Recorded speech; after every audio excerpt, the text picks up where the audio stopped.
No, I did that deliberately, by the way. I tell my wife it's only water. She freaks out when I do this. This is habitation. We've got it. Now, why did I pour it in so fast? Because it's out of the overflow that we get will refresh others. This is us. This is visitation. We've had angels coming in and out of the meeting since I've been in. That's visitation. I'd be really blunt with you. This is where we are today. We could have had this. Now let's learn the lesson.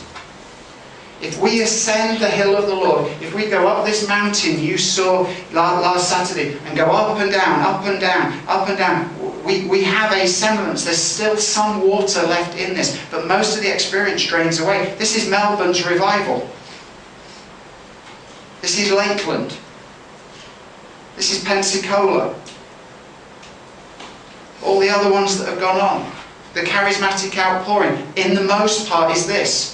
There's a few drops left. What he's offering you and I is that he will abide in us.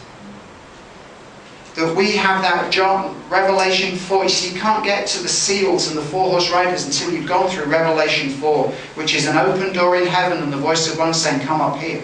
That's habitation and visitation. That door's open right now.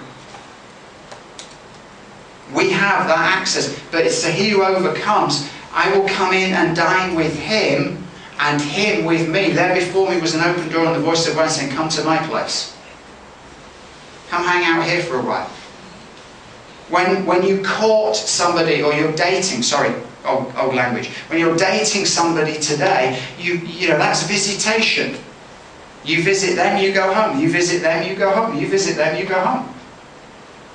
I never understood it when I was you guys' age, when they said being married is radically different. Now I get it. There's a difference between visitation and habitation. Any of you that are married know. And the honeymoon period is over, whether it be a week or a month or 10 years or whatever, it's over. Now you really know who you've married. For richer, for poorer, and definitely for better or worse. That's habitation.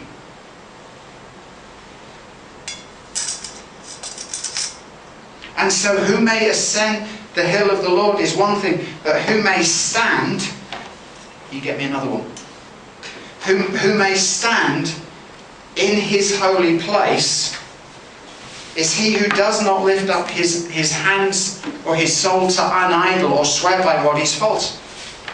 You cannot serve two masters. You cannot be worshipping empire and his kingdom.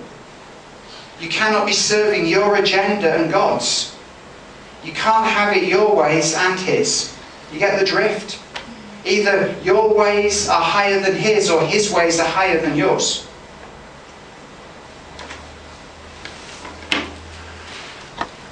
He, the person who dwells in that holy place, receives a vindication from God. Thanks, Mary. What does vindication mean? It means I stand here and he fights for me. The first time the Lord took me into the throne room of heaven, I had the revelation, the encounter of that in the middle of a meeting.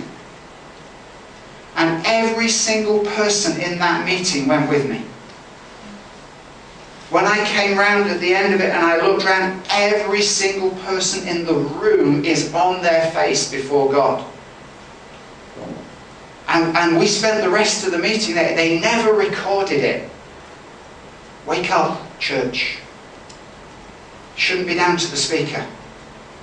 When he comes, what happens if the audible voice of God speaks tomorrow? Who's recording it? When that happened in the Eskimo villages in northern Inuit nations in Canada, they got it on cassette tape.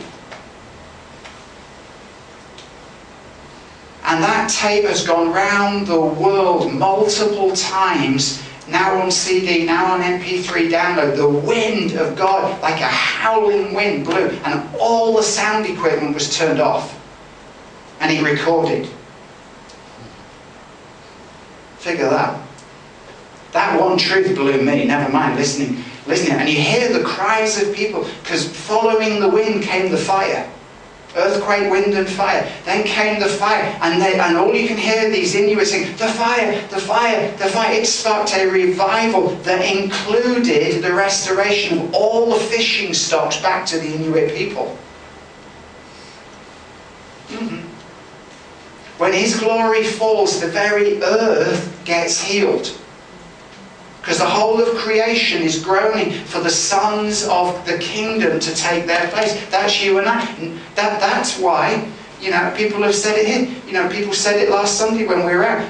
You just carry the favour of God on you. We were getting blessed every which way we turned last weekend. I don't expect to wait for a bus. I don't expect to have a red light. Do I get them? Every now and again, but every time I get a green one, I thank God. And I live in perpetual green lights. When I got gutted last night when I left here, it was just a sign